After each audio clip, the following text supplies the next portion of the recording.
नमस्कार, आप देख रहे हैं न्यूज वन इंडिया। मैं हूं आपके साथ कीर्ति बिंदल और बुलेटिन का आगाज महत्वपूर्ण खबर के साथ देहरादून से।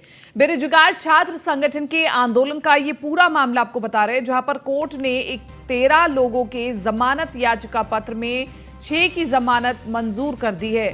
कल होने वाली परीक्षा के चलते दी गई जमानत और अन्य 7 लोगों के मामले में सोमवार को सुनवाई होगी। तो बड़ी खबर हम आपको बता रहे हैं, जहां पर बेरोजगार छात्र संगठन के आंदोलन का यह पूरा मामला है। कोर्ट ने 13 लोगों की जमानत याचिका पत्र में 6 की जमानत मंजूर कर ली है। कल होने वाली परीक्षा के चलते दी गई जमानत और अन्य 7 लोगों के मामले में सोमवार को सुनवाई होगी।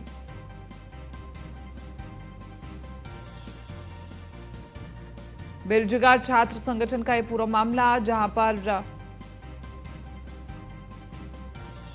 13 लोगों में से 6 लोगों को जमानत मिल गई है कोर्ट की ओर से। कोर्ट ने 13 लोगों की जमानत याचिका पत्र में 6 लोगों की जमानत को मंजूरी दे दी है और कल होने वाली परीक्षा के चलते ये जमानत दी गई है। तो इस वक्त की बड़ी खबर आपको हम बता दें, अन्य 7 लोगों के मामले में सोमवार को सुनवाई होगी। क्या कुछ उस सुनवाई में होगा, क्या अन्य लोगों को भी जमानत मिल जाएगी और किस तरह से अपना पक्ष रखा जाएगा याचिकाकर्ताओं की ओर से, ये भी बहुत महत्वपूर्ण।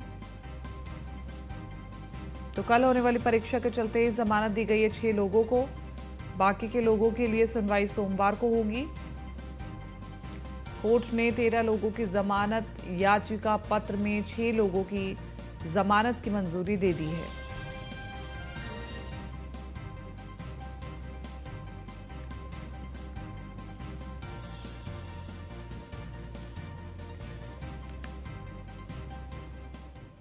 कल से 2 दिवसीय पौड़ी के दौरे पर हैं सीएम धामी। पौड़ी के रावत गांव में करेंगे रात्रि विश्राम। सोमवार दोपहर देहरादून लौट जाएंगे सीएम धामी। तो इस वक्त की बड़ी खबर हम आपको बता रहे हैं देहरादून से। कल से 2 दिवसीय पौड़ी दौरे पर हैं सीएम धामी। पौड़ी के रावत गांव में रात्रि विश्राम करेंगे और इसी के साथ साथ आपको बताते चले, सोमवार दोपहर देहरादून लौट जाएंगे सीएम धामी।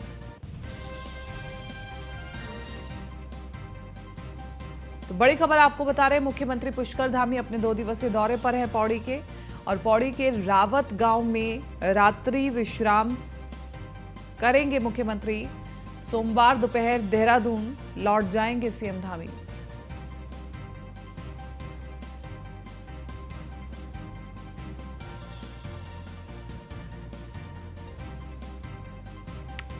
तो बड़ी खबर आपको बता रहे हैं, पौड़ी के रावत में रात्रि विश्राम करेंगे मुख्यमंत्री।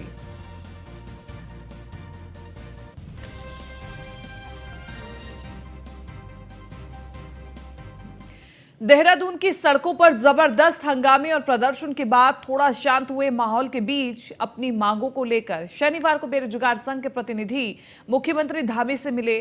सीएम ने भी उनकी सभी मांगों को ध्यान से सुनते हुए उन पर कार्य करने की सहमति दी है। इस बैठक में हाल ही में पास हुए नकल विरोधी कानून की भी चर्चा हुई। सीएम धामी की माने तो बेरोजगार संगठन ने अनुरोध किया है कि बीते दिनों देहरादून में धरने प्रदर्शन के दौरान कुछ अभ्यर्थियों पर विभिन्न धाराओं के तहत कार्रवाई चल रही है और उनको रविवार को होने वाली लेखपाल भर्ती की लिखित परीक्षा में शामिल होने की अनुमति दी जाए। इस मांग को मानते हुए मुख्यमंत्री ने डीजीपी अशोक कुमार को निर्देश दिए हैं कि इन छात्रों को लेखपाल भर्ती की लिखित परीक्षा देने के लिए निर्धारित परीक्षा केंद्रों तक पहुंचाने और वहां से लाने की व्यवस्था की जाए। मुख्यमंत्री ने कहा कि भर्ती प्रक्रियाओं को पारदर्शी बनाने के लिए राज्य में नकल विरोधी अध्यादेश लागू किया जा चुका है। भर्ती परीक्षाओं में तेजी लाई जा रही है और राज्य के युवाओं को लगातार रोजगार के अवसर मिलें, इसके लिए खाली पदों पर जल्द और विज्ञप्तियां निकाली जाएंगी। आगामी परीक्षाओं के लिए कैलेंडर जारी किया जा चुका है और इसके साथ ही सीएम धामी ने कहा कि राज्य में जो नकल विरोधी कानून लागू किया गया है उसमें गड़बड़ी करने वालों को सख्त सजा का प्रावधान किया गया है। उन्होंने प्रदेश के सभी युवाओं से अपील की है कि पूरी मेहनत से परीक्षा की तैयारी में जुट जाएं। बेरोजगार संघ के प्रतिनिधि ने राज्य में सख्त नकल विरोधी अध्यादेश लागू किए जाने पर मुख्यमंत्री का आभार व्यक्त किया है और भर्ती परीक्षाओं के लिए कैलेंडर जारी किए जाने की भी पहल की उन्होंने सराहना की है।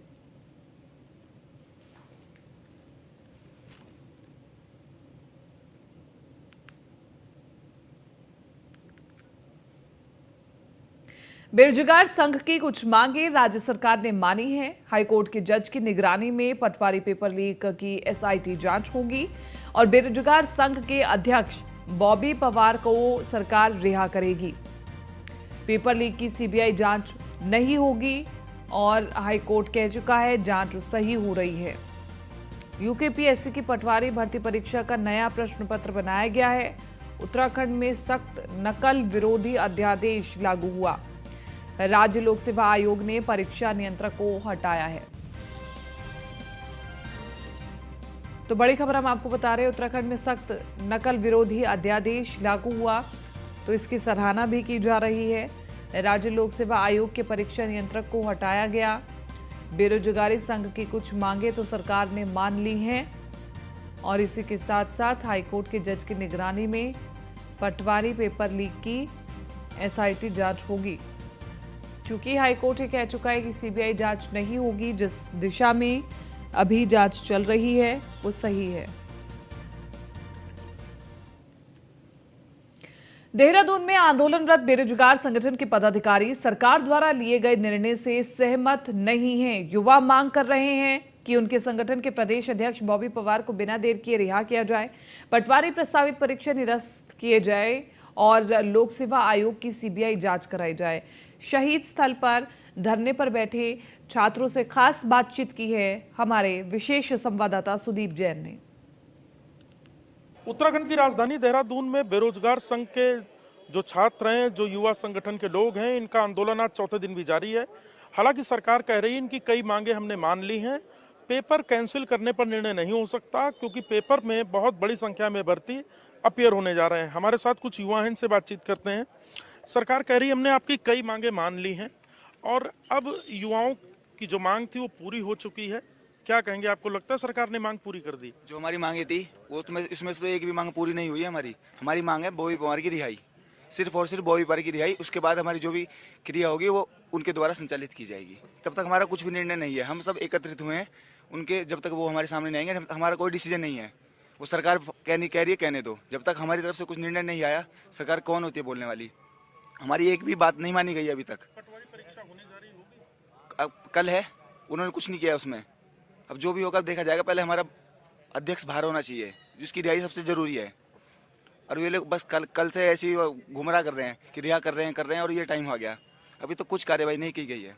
आप बताइए, सरकार जो कह रही है कि हमने 6 मांगे मान ली, इस बात में आप लोगों को कितना दम दिखता है? अरे कोई भी दम नहीं लगता है। बॉबी पवार भाई ने आता था, सभी बेरोजगार लोगों ने कहा था कि पहले जांच होगी फिर परीक्षा होगी। धामी सरकार इतनी ज़्यादा निरकुंस है, इतना बड़ा आंदोलन हुआ, हजारों की संख्या में लड़के उतरे, उन पे लाठी चार्ज किया गया, फिर भी धामी सरकार ने पटवारी की परीक्षा निरस्त नहीं की। और यहाँ पे केवल एक ही मांग है, बॉबी पवार भाई को जेल से बाइज्जत बरी किया जाए, यहाँ पे लाया जाए, उसके बाद ही जारी कर दिया गया, उसके बाद ही आगे की कार्रवाई की जाएगी। और लोग भी इनसे बातचीत करेंगे। क्या आपको लगता है कि बॉबी पवार यदि बाहर आए तभी कुछ रास्ता निकल पाएगा या सरकार के जो निर्णय है वो भी अधूरे हैं? जी सर, हम बिल्कुल घर से कफन बांध के आ चुके हैं। हमें ये प्रेरणा हमारे महापुरुष देते हैं जिन्होंने मशाल जलाई है उत्तराखंड बनाने के लिए, एक स्वच्छ उत्तराखंड बनाने के लिए। और जो जुमले सरकार हमें दे रही है किसी भी माध्यम में किसी तरीके से, ये हम सब जानते हैं और ये सब एक हमारा आंदोलन को कम करने की कोशिश की जा रही है हर तरीके से, पुलिस बल की तरीके से। आप देख लीजिए, परसों 8 तारीख को जब 9 तारीख को जब हमारा धरना हुआ, मीडिया में ये चलाया गया कि छात्रों द्वारा पत्थरबाजी की गई, लेकिन ये किसी ने नहीं दिखाया कि पहले पत्थरबाजी किसने करी। पहले पत्थरबाजी पुलिस वालों ने करी, उसके बाद लाठी चार्ज हुई, इसके बाद आक्रोशित युवा कुछ भी कर सकता है, उसके जिम्मेदार मैं पूरी सरकार को मानता हूं। और जो कह रहे कि 6 मांगे पूरी, मुझे गिना दीजिए कौन सी 6 मांगे पूरी हुई। सीबीआई जांच नहीं हुई, नंबर 1, और पटवारी परीक्षा स्थगित नहीं हुई, नंबर 2, और बॉबी भाई की रिहाई नहीं हुई। नंबर 3, तो कौन सी मांग है पूरी? ये जो पुलिस का रिजल्ट निकाल दिया, ये आप ये मानते हैं कि रिहाई कर दी, मान दिए? उसमें भी आप देख लीजिए 1200-1300 सीटें हैं और 2300 बच्चे निकाल रखे। इसका क्या मतलब? इससे क्या कंक्लूजन निकल के आता है कि सरकार ने ये कोशिश करी है कि इसमें अधिक मतलब छात्रों को वो रियायत मिल जाए कि बच्चे ये सोचें कि मेरा भी सिलेक्शन हो रखा, मेरा भी सिलेक्शन होगा। लेकिन छात्रों को ये पता नहीं है कि लास्ट मेरिट में जब वो बाहर होंगे तब वो 1200 ही लेके जाएंगे। ये इसलिए दिया गया है रिजल्ट ताकि बच्चों को लगे कि इसमें सबका सिलेक्शन हो रखा तो इसमें धांधली नहीं हुई। लेकिन जब तक आयोग की पूरी छानबीन नहीं हुई सीबीआई के द्वारा, तब तक हम नहीं मानेंगे। हमें कहीं भी किसी भी हद तक जाना पड़ेगा। हम कफन बांध के घर से आ चुके हैं और इस उत्तराखंड को एक नया उत्तराखंड बना के रहेंगे, ये हमारी मांग है। तो ये युवा हैं जिनका साफ कहना है कि राज्य सरकार की जो दावे हैं कि 7 में से 6 मांगे मान ली गई, ये भी अधूरी हैं और सीबीआई जांच के बिना जब तक आयोग में दूध का दूध और पानी का पानी ना हो जाए वो फिलहाल पीछे हटने को तैयार नहीं है। कैमरा सहयोगी अंजीत के साथ सुदीप जैन, न्यूज़ 1 इंडिया, देहरादून। मुख्यमंत्री पुष्कर सिंह धामी के द्वारा लाए गए नकल विरोधी अध्यादेश को राज्यपाल ने शुक्रवार शाम मंजूरी दे दी है, जिसके बाद उत्तराखंड में नकल विरोधी सख्त कानून लागू हो गया है।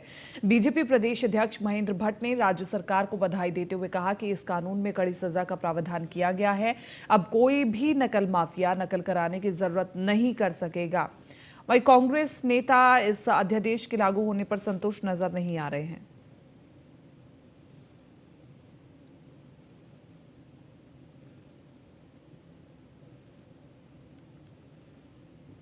शुरू से ही कह रहे थे कि जो ये नकल के संदर्भ में जो एक भ्रष्टाचार का बहुत बड़ा पेड़ लगा हुआ था उसको जड़मूल नष्ट करना था। और मैं प्रदेश के मुख्यमंत्री का हृदय से आभार व्यक्त करता हूँ। महामहिम राज्यपाल के प्रति मैं उनका भी धन्यवाद करता हूँ कि आपने उत्तराखंड के अंदर देश का सबसे सख्त कानून, नकल विरोधी कानून, इसको अध्यादेश के रूप में आप लाए हैं।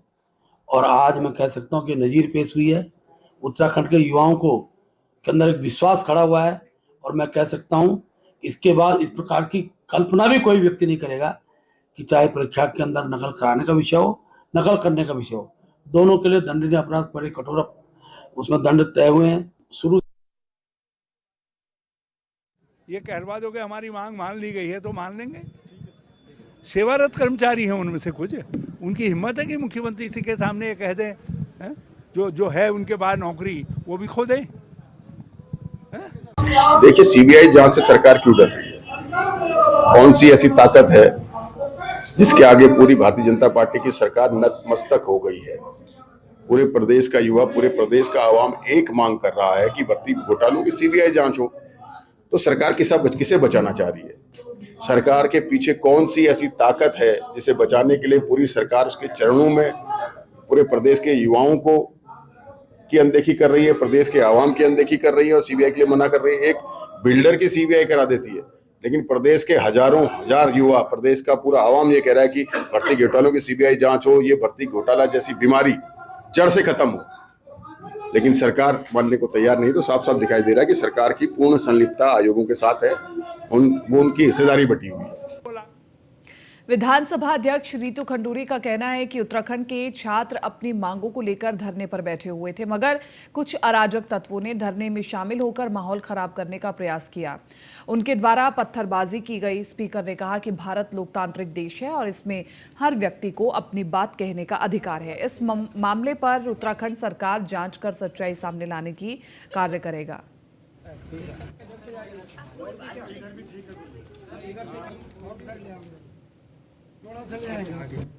युवक काफ़ी समय से धरने पर बैठे हुए थे, लेकिन मुझे ऐसा महसूस होता है कि इसमें इस पूरे आंदोलन में कुछ अराजक तत्व जो हैं, ऐसे एलिमेंट्स इसमें घुस गए जिन्होंने उस शांतिपूर्वक जो बैठे हुए थे, धरना दे रहे थे हमारे बच्चे, उस पूरे धरना को कैप्चर करने का प्रयास किया और पथराव हुआ।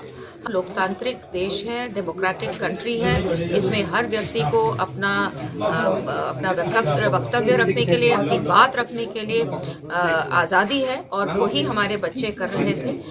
लेकिन मुझे पूरा विश्वास है कि हमारी सरकार इसमें दूध का दूध और पानी का पानी करेगी। ये युवक और देहरादून में बेरोजगार संघ के आंदोलन का आज चौथा दिन है। अभी भी छात्र शहीद स्थल पर धरना दे रहे हैं, जबकि पुलिस ने अपने दायरे को अब बॉर्डर तक बढ़ा दिया है, क्योंकि पचवादून से एक कॉल बॉबी पवार के समर्थन में आई है, जिसमें रिहा नहीं किए जाने की स्थिति में ग्रामीण आंदोलन की बात कर रहे हैं। और इस सभी विषयों पर राजधानी के डीआईजी दिलीप सिंह कुंवर से न्यूज़ 1 इंडिया के विशेष संवाददाता सुदीप जैन ने खास बातचीत की है। राजधानी में बेरोजगार छात्र संगठनों का आंदोलन आज चौथे दिन भी जारी है। आज पुलिस ने काफी सख्ती बरती है। गांधी पार्क, कलेक्ट्रेट, हर जगह पुलिस की पैनी निगाह है। राजधानी के डीआईजी दिलीप सिंह कुंवर साहब हमारे साथ हैं। सर, आज चौथे दिन की क्या स्थिति है? और राज्य सरकार ने 7 में से 6 प्रमुख मांगे मान भी ली हैं। अब आखिर समस्या क्या है?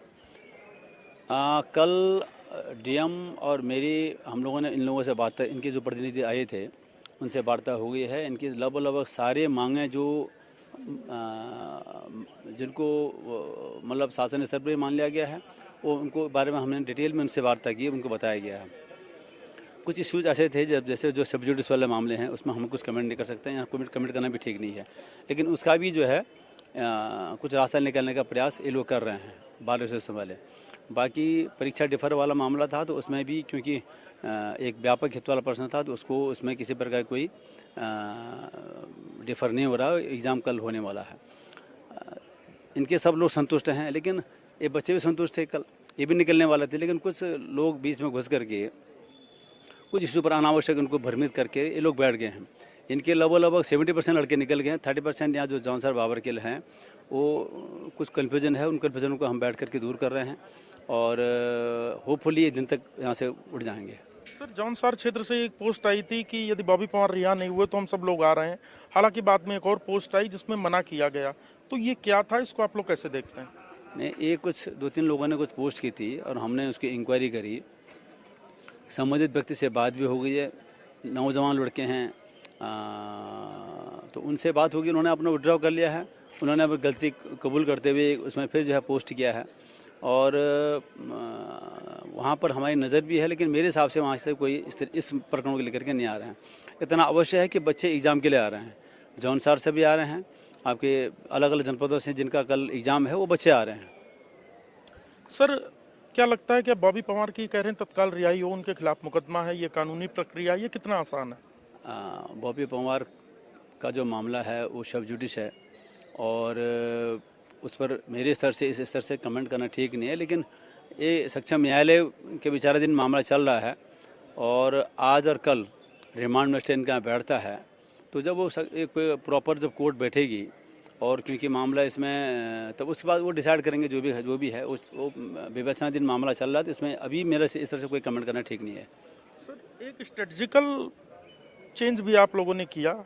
आज धरना स्थल पर जौनसार से रिलेटेड कुछ इंस्पेक्टर दिख रहे हैं जो कि कुमाऊं से भी आए हैं, दूसरे विंग से भी आए हैं, तो ये भी क्या कि स्ट्रेटजी का पार्ट है? नहीं, कुछ जो क्योंकि उस कम्युनिटी से बिलोंग करने वाले हैं इंस्पेक्टर, वो भी आए हुए थे यहाँ देहरादून में, तो हमने उनको भी एक बार लगा दिया है कि ताकि वो लोग बात कर रहे हैं, क्योंकि कम्युनिकेशन गैप होता है, उनकी भाषा और वहाँ के रहने एक सेंस ऑफ एफिनिटी रहता है उन लोगों के साथ, तो उसका भी हम इस्तेमाल कर रहे हैं। जो यहाँ आए हुए थे तो हम उसका उनके माध्यम से भी उनको कुछ स्पेसिफाई करके जो भी कन्फ्यूजन है वो दूर करने का प्रयास कर रहे हैं। होपफुली दिन तक ये जो है ये लोग उड़ जाएंगे। सर, अपील क्या करेंगे आप? मेरे जनता से सभी लोगों से निवेदन है कि पहली बात तो धारा 144 लगाया गया है, इसका उल्लंघन न करें और अगर कोई उल्लंघन करता है तो कार्रवाई की जाएगी, नंबर 1। दूसरा, कानून व्यवस्था को खराब करना या भंग करना या उसको कानून व्यवस्था को अपने हाथ में लेने की इजाजत किसी को नहीं है। राजधानी, चलिए आगे बढ़ रहे हैं। हरिद्वार में एक बारात के साथ बड़ा हादसा हो गया। फिल्मी गीतों की धुन पर मस्त होकर डांस कर रहे बारातियों पर शराब के नशे में धुत स्कॉर्पियो चालक ने कार चढ़ा दी। हादसे में बैंड वाला मौके पर ही दम तोड़ गया। 31 बाराती गंभीर रूप से घायल हो गए। बारातियों द्वारा कार सवारों की पिटाई से 5 कार सवार भी घायल हुए हैं और इस हादसे के बाद बारातियों ने कार चालक को पकड़कर जमकर धूना। कार चालक भारतीय किसान यूनियन का नेता बताया जा रहा है। सभी घायलों को अस्पताल में भर्ती कराया गया है और ये तस्वीरें हम आपको दिखा रहे हैं। इन तस्वीरों को देख करके हर कोई डर जाएगा। अब देखिए कि कैसे एक स्कॉर्पियो आती है और जो बाराती वहां पर नाच रहे थे उनके ऊपर ये स्कॉर्पियो कार चढ़ जाती है। 31 बाराती घायल हुए हैं। बाकी के जो बाराती इसमें थे मौजूद, उन्होंने गुस्से में स्कॉर्पियो सवार लोगों को जमकर पीटा। भाकियू नेता ने स्कॉर्पियो से बारातियों को रौंदा और ये वीडियो अब खूब वायरल हो रही है।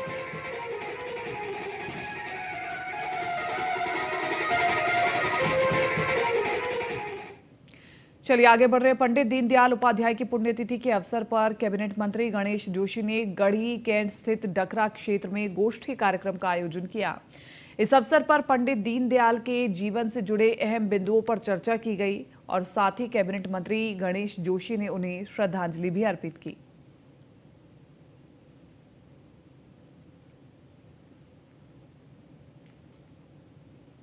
आज उस महान नायक को हम भारतीय जनता पार्टी के संस्थापकों में एक, भारतीय जनता पार्टी के महामंत्री और अध्यक्ष के रूप में जिन्होंने काम किया, जिनके चिंतन की और विचार को लेकर भारतीय जनता पार्टी आज जिसकी केंद्र में पूर्ण बहुमत की सरकार है, 18 प्रदेशों में हमारी सरकार है, कि समाज के अंतिम पीढ़ी के अंतिम व्यक्ति तक विकास की लहर पहुंचनी चाहिए, उस नारे को साकार करते हुए भारतीय जनता पार्टी के कार्यकर्ता धरातल पर काम करते हैं।